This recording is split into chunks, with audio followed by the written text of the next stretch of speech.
Ya lo tienen, capítulo 1:1. Ok, dice así: tabla genealógica de Jesucristo, hijo de David, hijo de Abraham. Yo quiero que noten luego desde el principio: David, Jesús, David, Abraham. O sea, Mateo está diciendo algo aquí importante. Y luego empieza, versículo 2. Abraham fue el padre de Isaac, Isaac fue el padre de Jacob, Jacob padre de Judá y sus hermanos, Judá padre de Fares y de Zera, cuya madre fue Tamar. Y seguimos leyendo y leyendo una lista bien larga. No lo voy a leer ahorita porque la vamos a leer al rato toda. Nos vamos a ir hasta el versículo número 16. Dice: y Jacob fue padre de José. No sé si está en la pantalla, pero estamos en el 16. Y Jacob fue el padre de José, que fue esposo de María, de la cual nació Jesús. Escuchen lo que dice: llamado el Cristo. ¿Okay? De la cual nació Jesús, llamado el Cristo. Y luego continúa diciendo, versículo 17: hubo un total 14 generaciones desde Abraham hasta David, 14 de David hasta la deportación a Babilonia, y 14 desde la deportación hasta el Cristo. Si lo sumamos es un total de 42 generaciones, ¿verdad? O 14. Ok, vamos a ver qué dice versículo 18. Después de eso tenemos nosotros la narración del nacimiento de Cristo. Dice así: el nacimiento de Jesús, el Cristo, fue así. Su madre María estaba comprometida para casarse con él, con José, pero antes de unirse a él resultó que estaba encinta por obra del Espíritu Santo. Como José, su esposo, era un hombre justo y no quería exponer a la vergüenza pública, resolvió divorciarse de ella, dice, en privado, en secreto. Pero cuando él estaba considerando hacer esto, se le apareció en un sueño un ángel del Señor y le dijo: José, hijo de David, no temas recibir a María por esposa, porque ella ha concebido por obra del Espíritu Santo. Dará a luz un hijo y le llamarán Emmanuel, que significa Dios con nosotros. Cuando José se despertó, hizo lo que el ángel del Señor le había mandado y recibió a María por esposa.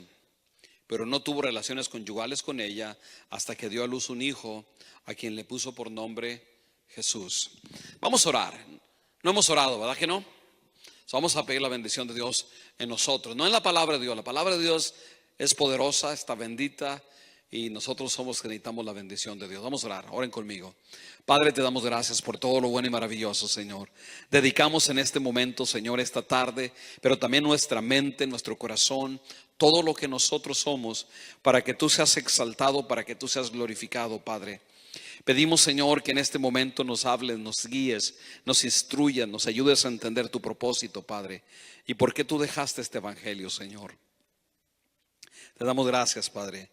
En el nombre poderoso de Cristo te damos a ti toda la honra y toda la gloria, Señor, en el nombre de Cristo.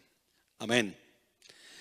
Está por ahí caminando una tabla para que ustedes anoten su nombre y su teléfono, y yo quiero hacer una lista de asistencia con esto que ustedes me van a dar para saber quiénes están viniendo a esta clase.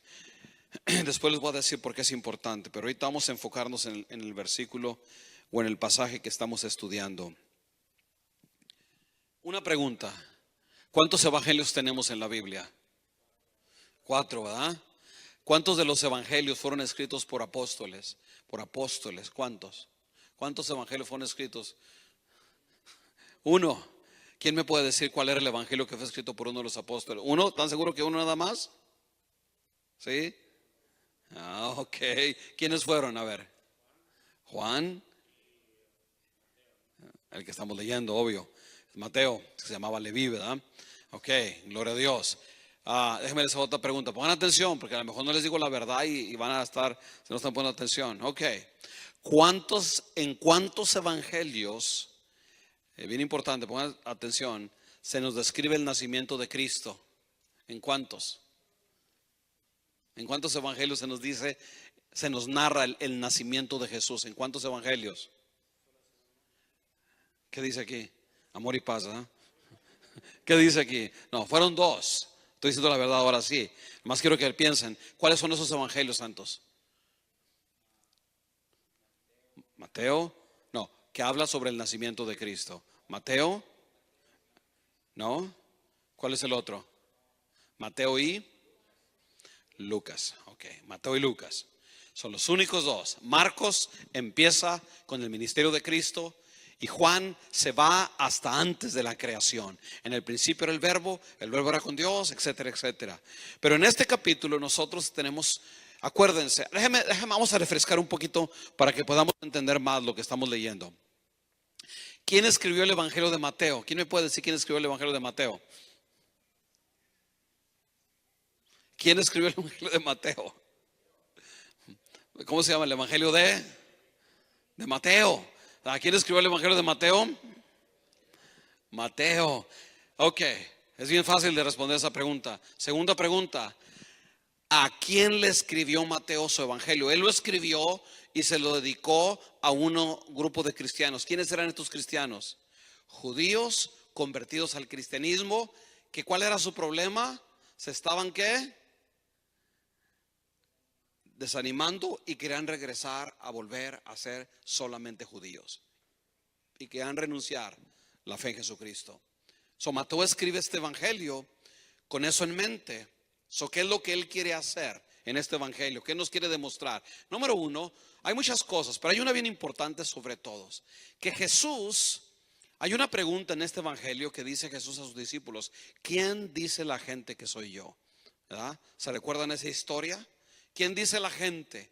Y le respondieron a Jesús, pues un maestro, un profeta. Y Jesús les dice, ¿y ustedes quiénes dicen que soy yo? ¿Y quién le respondió? ¿Se acuerdan quién respondió? ¿Qué dijo Pedro? Tú eres el Cristo, el Hijo de Dios viviente. Y ese es el tema de este evangelio.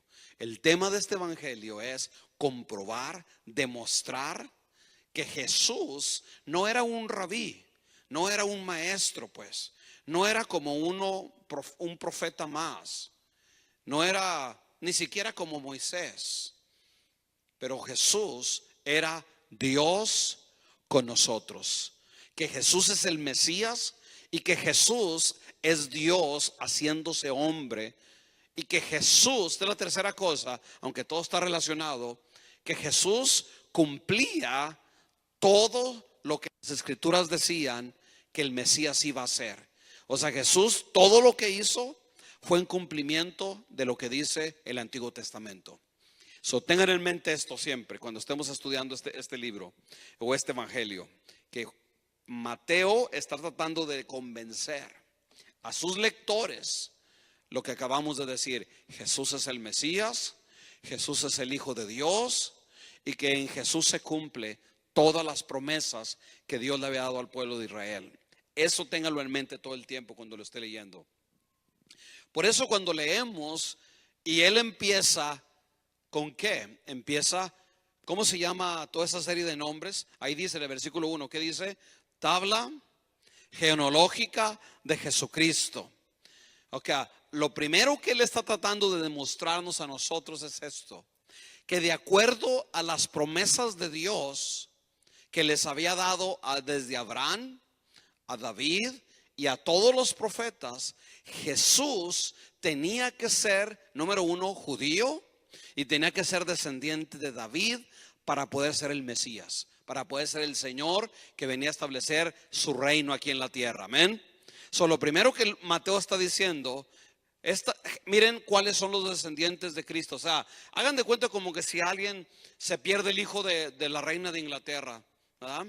O lo encuentran un hijo perdido, y él quiere demostrar: yo merezco recibir el trono. ¿Qué tiene que demostrar? Bueno, ¿quiénes son sus descendientes? ¿Quiénes son sus padres? ¿Quiénes son sus abuelos? Y si eso lo conecta con la reina, entonces él es un hijo legítimo para ocupar el trono. Mateo está haciendo exactamente lo mismo. Está declarando que Jesucristo, por supuesto, no es hijo directo, pero es descendiente de David y sobre todo es descendiente de Abraham. Y luego empieza a contarnos a nosotros todos estos descendientes. Y bueno, vamos a leer algunos. Dice así la palabra del Señor: Abraham fue el padre de Isaac. ¿Quién es Abraham? Yo creo que hemos hablado, pero por si alguien no sabe quién es Abraham. ¿Quién es Abraham? Abraham es el padre de la nación, ¿qué? De Israel. Él fue el primero de todo el pueblo de Israel. En él comenzaron la nación de Israel.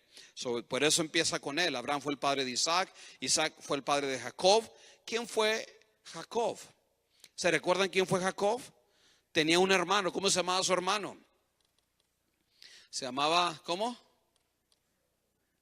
Esaú, ¿verdad? Que fue mayor y Jacob era el menor, pero su hermano le vendió el derecho de ser el heredero, la primogenitura. Sigamos leyendo. ¿Cuántos hijos tuvo Jacob? 12. 12 hijos, ¿verdad? Y dice, uno de ellos se llamaba Judá, versículo 3. Y ese fue el padre de Fares y de Sera, cuya madre fue Tamar. ¿Se acuerdan quién fue Tamar? Okay, si no se recuerdan, ahorita la vamos a repasar. Fares, padre de Gersón, Gersón, padre de Aram, Aram, padre de Aminadab, Aminadab, padre de Nazón, Nazón, padre de Salmón. Ok, versículo 5, Salmón, padre de Boz. ¿Se recuerdan ya de esos nombres? ¿Quién es Boz? Era de Guatemala ¿verdad? Padre de Boz. ¿Sí? ¿Se recuerdan quién era Boz? Se casó con una mujer muy famosa. ¿Con quién te casaste vos, verdad? ¿Con quién se casó vos? Con Ruth. Acuérdense, eso ya lo estudiamos hace tiempo atrás. Cuya madre fue Rahab, Boz padre de Obed, cuya madre fue Ruth, Obed padre de Isaí, Isaí padre del rey David. Llegamos allá a esa primera generación de 14.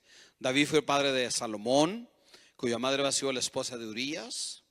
Salomón, y se recuerdan cómo se llamaba a esa madre de Urías. ¿Se recuerdan cómo se llamaba? Betsabé. Y ahorita vamos a hablar de eso. Salomón padre de Roboán, Roboán padre de Abías, Abías padre de Asá, Asá padre de Josafat, Josafat padre de Jorán, Jorán padre de Usías, Usías padre de Jotán, Jotán padre de Acaz, Acaz padre de Ezequías, Ezequías padre de Manasés, Manasés padre de Amón, Amón padre de Josías, y Josías padre de Jeconías y de sus hermanos en tiempos de la deportación de Babilonia. 14 generaciones más. Después de la deportación a Babilonia, Jeconías fue padre de Salatiel, Salatiel padre de Zorobabel. ¿Se recuerda quién es Zorobabel? Hemos hablado de él. Él fue uno de los que regresó a restaurar el templo.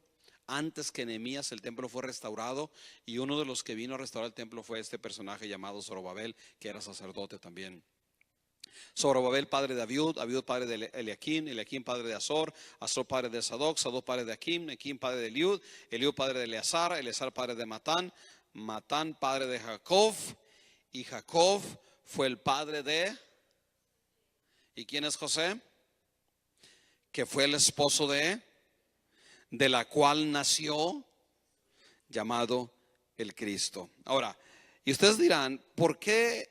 ¿Qué tiene que ver? Ya leímos nosotros estas tres grupos de 14 generaciones. ¿Por qué están incluidas? La primera cosa, yo quiero que ustedes noten bien claro, sobre todo en el versículo 17, él les explica y dice así, versículo 17, si está en la pantalla, dice, quiero que lo veamos, dice, así que hubo un total de 14 generaciones desde Abraham hasta David, 14 de David hasta la deportación de Babilonia y 14 de las deportaciones hasta el Cristo. Dice así la palabra del Señor ahí, que fueron un total de, ¿cuántas son? 14 y 14, 20, ¿cuántas son? 28, ¿sí? Más otras 14, ¿cuántas son? Ok, 42. Es un total de 42 generaciones. O sea, son 3 sets de 14. Ahora ustedes dirán, ¿por qué las puso? Bueno, bien importante. Número 1, porque él está tratando de establecer que Jesús es el heredero legítimo para ocupar el trono de David, su padre, o su tatarabuelo o bisabuelo, no sé qué será, ¿verdad? Estamos hablando de muchas generaciones atrás. Por lo tanto, Jesús tenía el derecho de decir, yo soy el Mesías y yo voy a establecer un reino que no tiene fin, porque era descendiente directo. Mateo nos está diciendo a nosotros esto, o a sus lectores les estaba diciendo, miren, aún en la carne, Jesús tenía el derecho por descendencia y por promesa de Dios de ocupar el trono. Pero también hay algo importante que quizás no sé si fue la intención de Mateo, pero hay algo importante en esta genealogía. Y quiero que pensemos en esto. Normalmente para los judíos las mujeres no eran importantes. Normalmente cuando ellos decían yo soy descendiente de este y este fue el hijo de este y este fue el hijo de este, normalmente mencionaban a los padres. Normalmente no mencionaban a las mamás. Pero Mateo incluye a 5 mujeres en su historia de los descendientes de Cristo. Y no sé si ustedes lo notaron ya. Esto es importante porque esto nos habla, ya desde aquí estamos descubriendo la misión de Cristo. ¿Sí notaron quién eran estas mujeres? Vamos a examinarlas una por una. ¿Quién fue Tamar? Estaríamos leyendo el versículo donde dice, versículo 3 dice, Judá, padre de Fares y de Sera, cuya madre fue Tamar. En la Biblia hay una historia, y no tenemos tiempo de leerla todas las historias, pero si ustedes quieren al final, yo les voy a poder dar acceso a que ustedes puedan adquirir todas las notas y todo lo que estamos haciendo. Pero Tamar fue nuera de Judá, básicamente. Fue su nuera. Y no tuvo hijos. Y se casó con uno de los hijos y el hijo se murió. El segundo hijo se muere también. Y luego Judá dice, yo no le voy a dar a mi otro hijo pequeño porque yo creo que esta mujer los mata a todos, ¿verdad? Y cuando creció no se lo dio como era la costumbre, no para que fuera su esposa así en el sentido moderno, pero para que ella pudiera tener un hijo y ese hijo no la dejara que fuera una mujer viuda, desprotegida, huérfana, pero a lo menos tuviera descendencia, que la fuera a cuidar y proteger. Bueno, Judá dijo, no, yo no le doy mi tercer hijo, esta mujer no sé qué tiene, a todos los mata. El punto es que llegó el momento que ya era, la ley decía que tenía que su hijo tomarla como esposa literalmente. Bueno, el punto fue que él no lo hizo. Ella se vistió de prostituta. Sabía que su suegro iba a pasar por un lugar y se vistió como prostituta literalmente y tuvo relaciones con él. Y como él no tenía dinero para pagarle, le dijo, bueno, te voy a dejar mi anillo y te voy a dejar mi bastón, que eran el símbolo, era como la firma de una persona en aquel tiempo. Uno firmaba con el anillo y el bastón era algo único, que la persona era como su identidad, como su tarjeta de identificación, la manera que ellos usaban su bastón. Y resulta que estaba embarazada después de esto. Y Judá se enoja y dice, cuando la gente le dice, tu nuera está embarazada, y dice, esta mujer infiel merece que la mate, tráiganla, sácanla para matarla viva, porque ha sido infiel.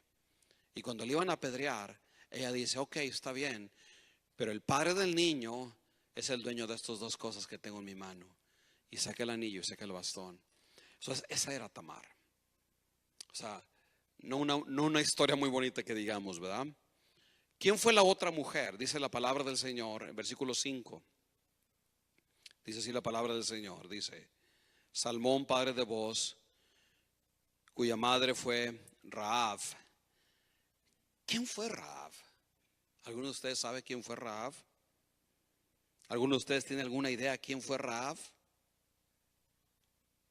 Cuando el pueblo de Israel iba a entrar a la tierra prometida, Moisés mandó ¿cuántos espías? ¿Cuántos espías mandó?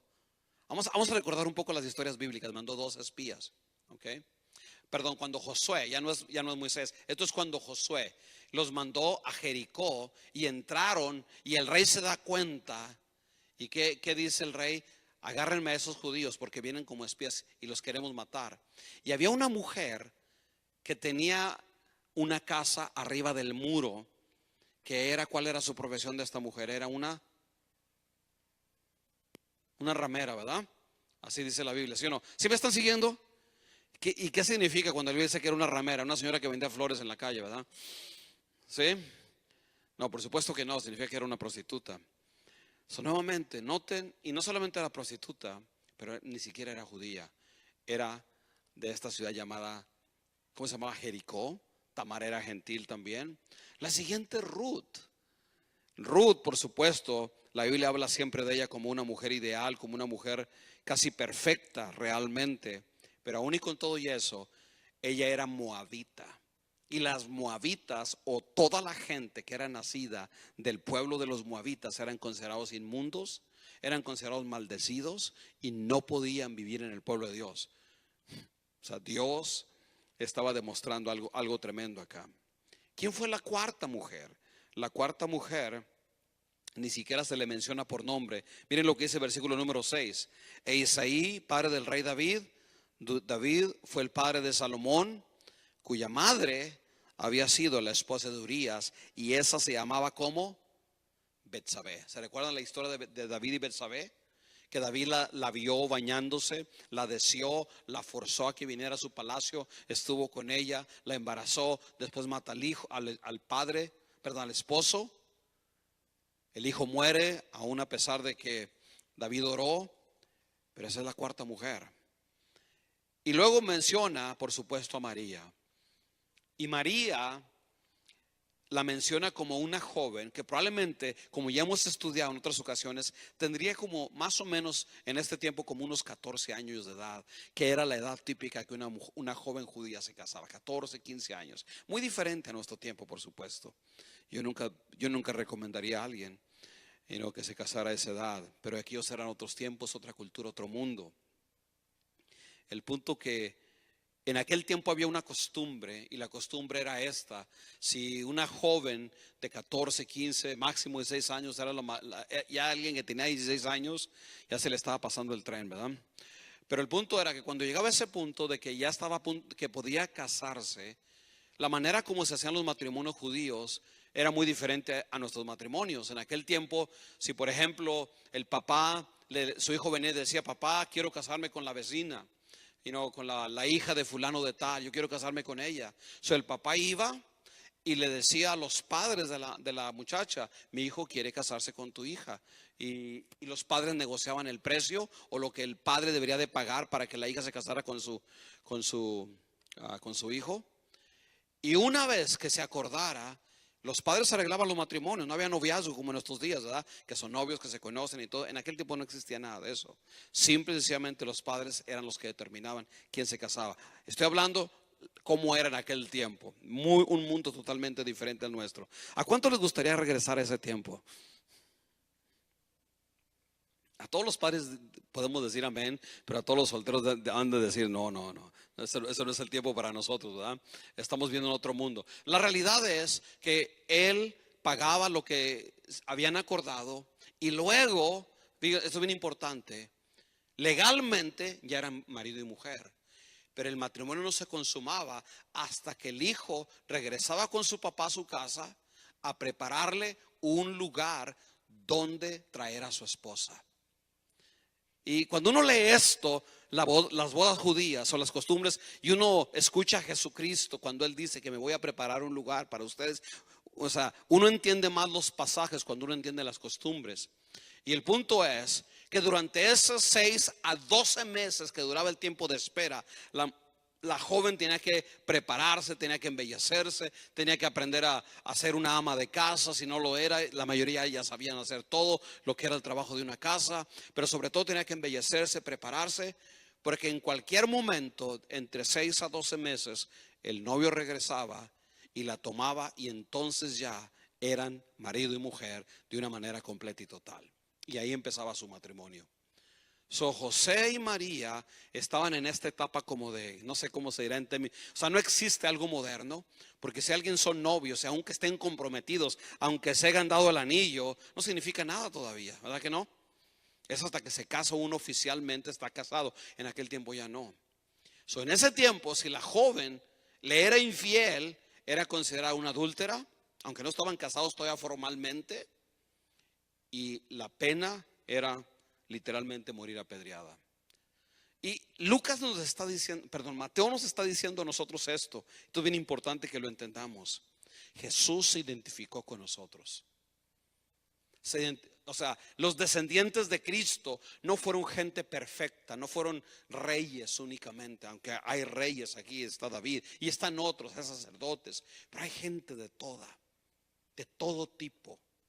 Jesús no, cuando Mateo nos da su lista, no está diciendo, miren, bueno, Jesús viene de Abraham, por supuesto, viene de Isaac, de Jacob, que son los patriarcas, y luego pues de ahí se brinca David, Salomón y puros reyes de ahí en adelante. Sino que Mateo nos está diciendo, y esto es bien importante, Jesús se identificó con toda clase de personas, incluso las mujeres que están mencionadas, ninguna excepto María eran judías.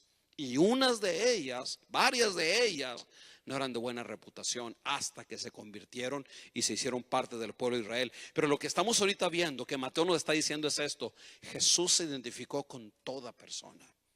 Él no vino simplemente del cielo y no me toquen, pero Él literalmente se hizo hombre y se identificó con todos nosotros y se hizo parte de un linaje que tenía todas estas clases de historias y de personas. Y Jesús nos está diciendo a través de esta historia: yo me identifico contigo, no importa tu pasado. Si tú crees en mí, así como Rahab creyó y le fue contado por justicia, así como Ruth salió de su casa, de sus padres, y se fue a vivir a Belén con su suegra, y después llegó a convertirse en la esposa de Boaz, tú también puedes creer en Jesús y tu vida puede cambiar. Solo en la genealogía no nomás nos está diciendo nombre, nos está contando una historia y nos está diciendo lo que significa el evangelio, que Jesús no nomás venía para los judíos, pero entre la gente que está aquí mencionada hay toda clase de personas. Segunda cosa importante de este capítulo número 1 que debemos de entender es cuando nos empieza Él a narrar, a contarnos, a decirnos a nosotros cómo fue precisamente cómo fue el nacimiento de Cristo. Versículo 18 dice: el nacimiento de Jesús. Y yo quiero que veamos aquí, bien importante, los títulos que le está dando: el nacimiento de Jesús, el Cristo. ¿Ustedes saben lo que significa el Cristo? ¿Alguno de ustedes sabe lo que significa la palabra el Cristo? Significa el Mesías, el ungido de Dios, ¿ok? Él es el ungido, verdaderamente. Y por eso Mateo le está dando este título, el Cristo. Fue así: su madre María estaba comprometida para casarse con José, pero antes de unirse a él, resultó que estaba encinta o embarazada por obra del Espíritu Santo. La segunda cosa que Mateo nos está diciendo: aunque Jesús se identificó con toda persona, todavía Jesús es el Hijo de Dios.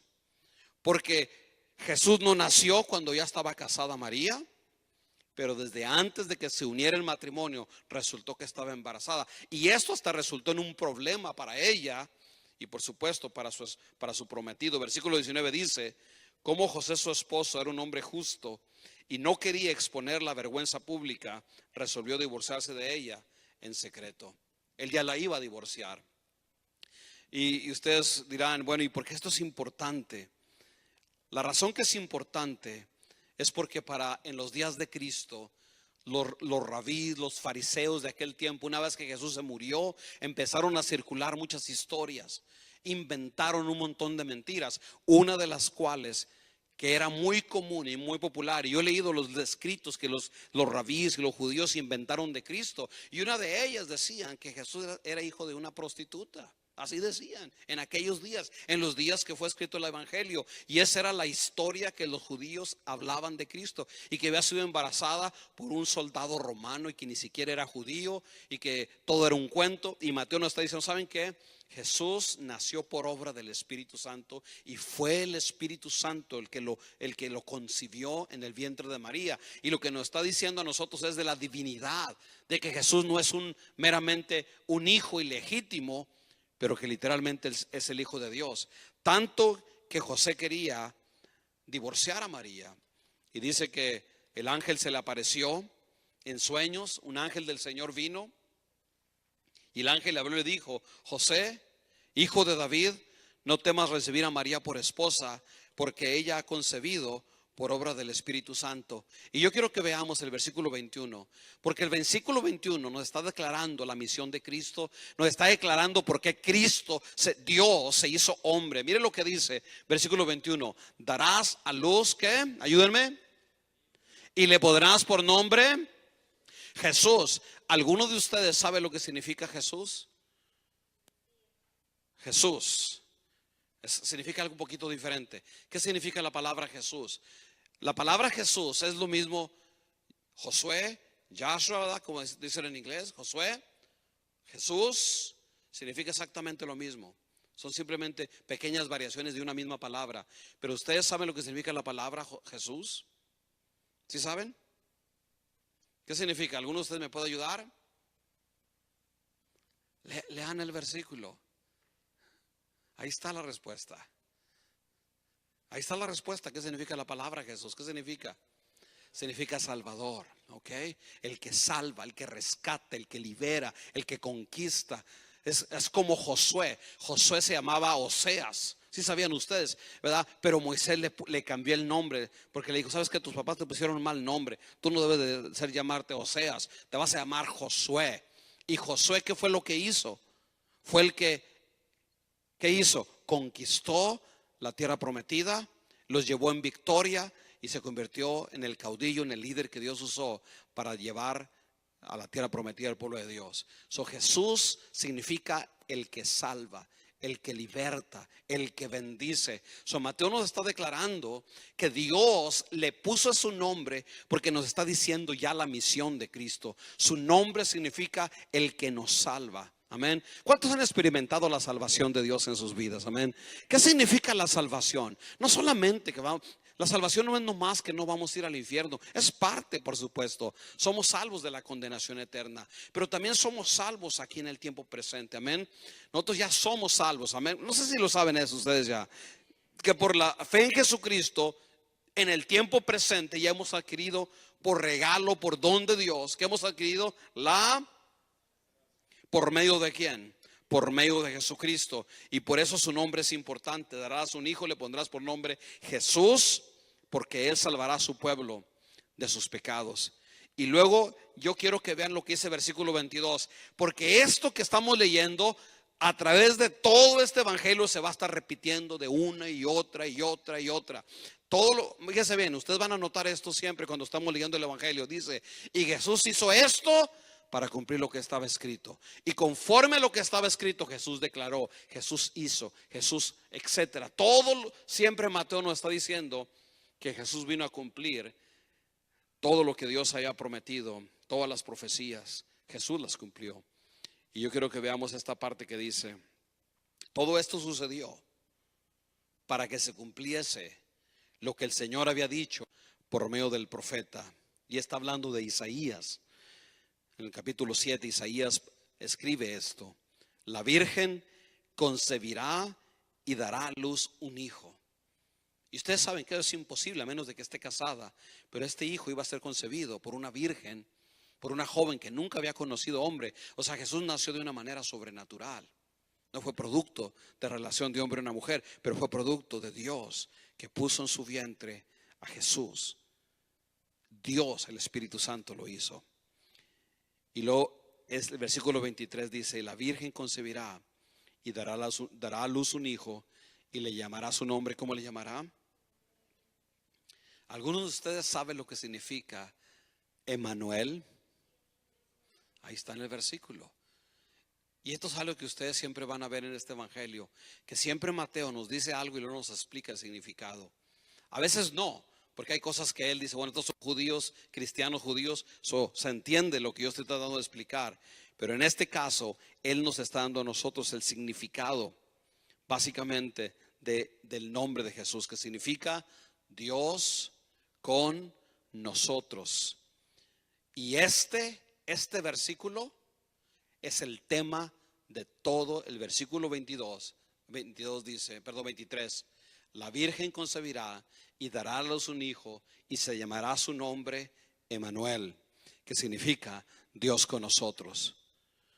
Cuando la gente empezó a leer el evangelio, no están leyendo de un maestro, de un rabí, de un profeta, de un sacerdote.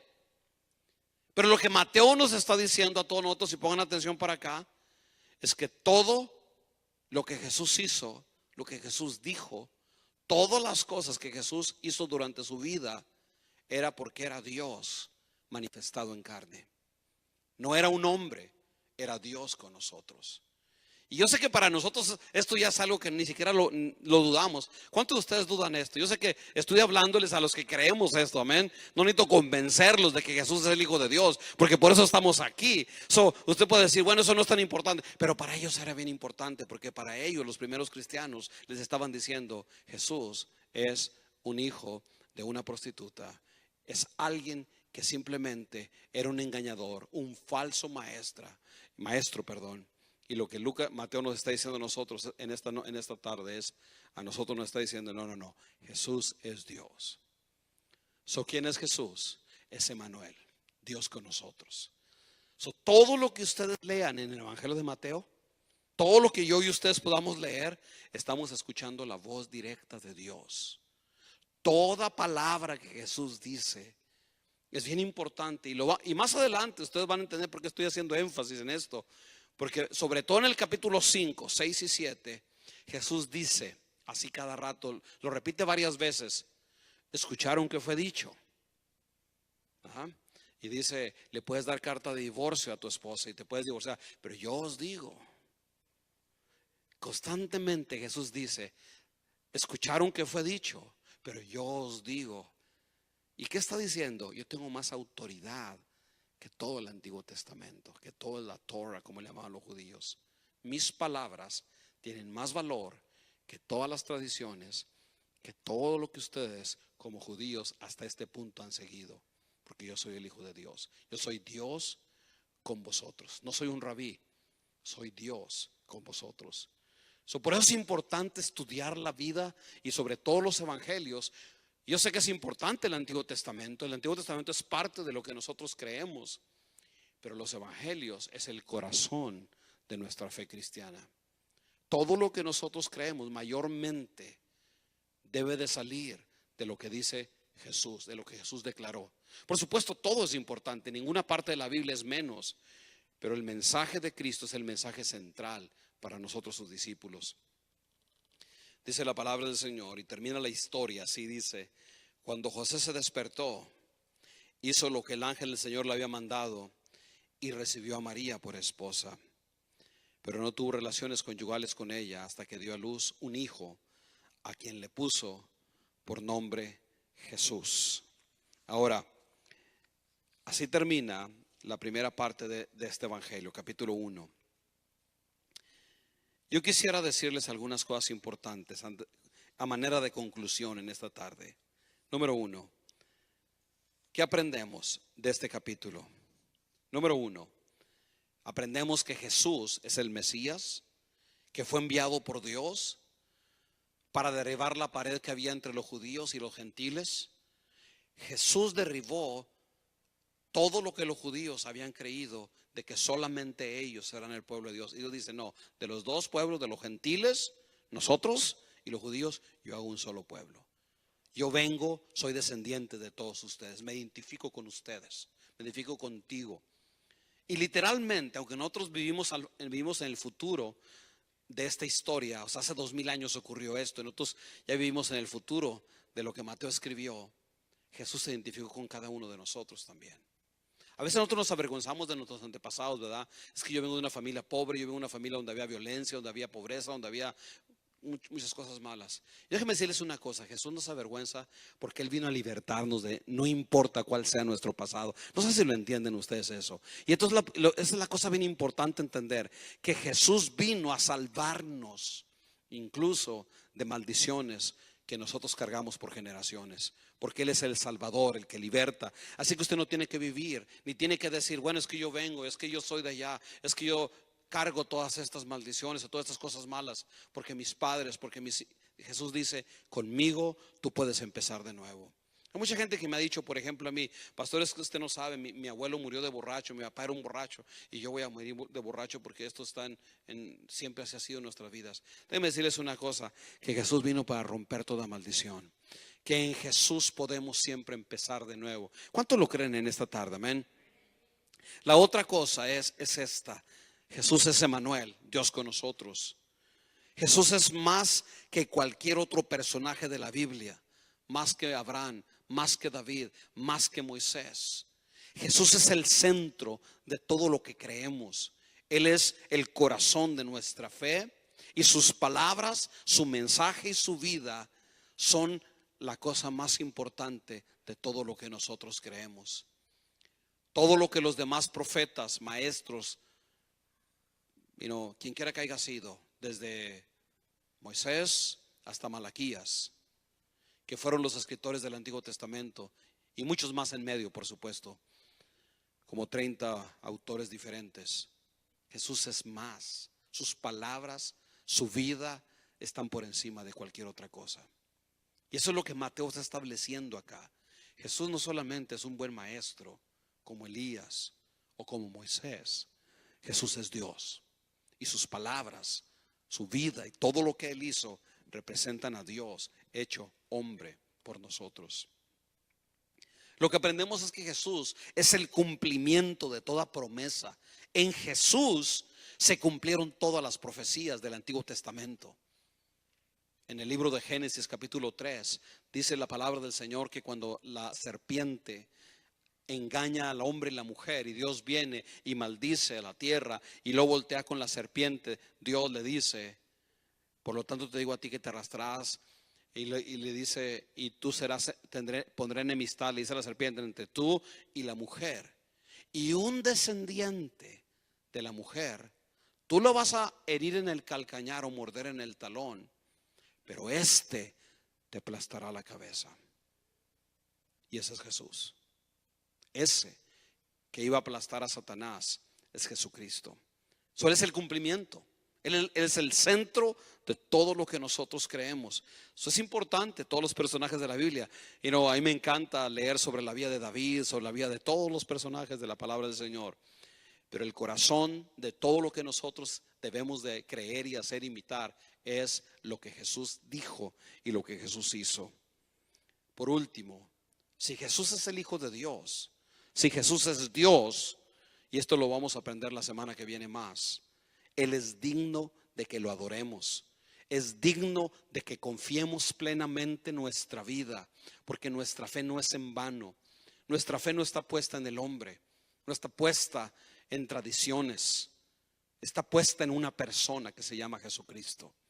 El evangelio, la fe cristiana nuestra, está basada en la persona de Cristo y en todo lo que Él hizo y en todo lo que Él habló, todas las cosas que padeció por nosotros también en la cruz del Calvario. Por eso yo creo que es importante que vivamos nuestra vida amándole, sirviéndole, porque Él es nuestro Señor. Él es Dios con nosotros. Y también hoy podemos decir, no solamente con nosotros, y más importante, es Dios en nosotros, dentro de nosotros. Es el mismo, el Jesús que ustedes y yo durante las próximas semanas vamos a estudiar, vamos a repasar, vamos a examinar sus palabras, sus milagros. Está dentro de nosotros si creemos en Él. Y esto es lo tremendo del evangelio, porque como hemos visto, Jesús no hace acepción de personas. Si Tamar, una mujer que estuvo dispuesta a tener una relación incestuosa con su suegro, si Rahab, que era una mujer que era prostituta, si Ruth, que era una joven de una nación que estaba bajo maldición, y aún si Betsabé, que tuvo un hijo en adulterio, si ellos fueron parte de la historia de Cristo y Él se identifica con ellas, cuánto más de todos nosotros. Cuando yo pienso en mi propia familia, mi papá fue un hombre que no creyó en Dios hasta los últimos años de su vida. Sus últimos 13 años fue cuando él creyó. Toda su vida nunca quería creer en Dios, pero Jesús se identificó con él, como con cualquiera de nosotros. Por eso no hay nada más importante que conocer a la persona de Jesucristo. Amén. Pónganse de pie, vamos a darle gracias en esta noche por todas sus bendiciones. Yo quiero que me ayuden poniéndose de pie. Vamos a darle gracias a Dios. Vamos a darle un aplauso a Jesucristo en este momento, todos.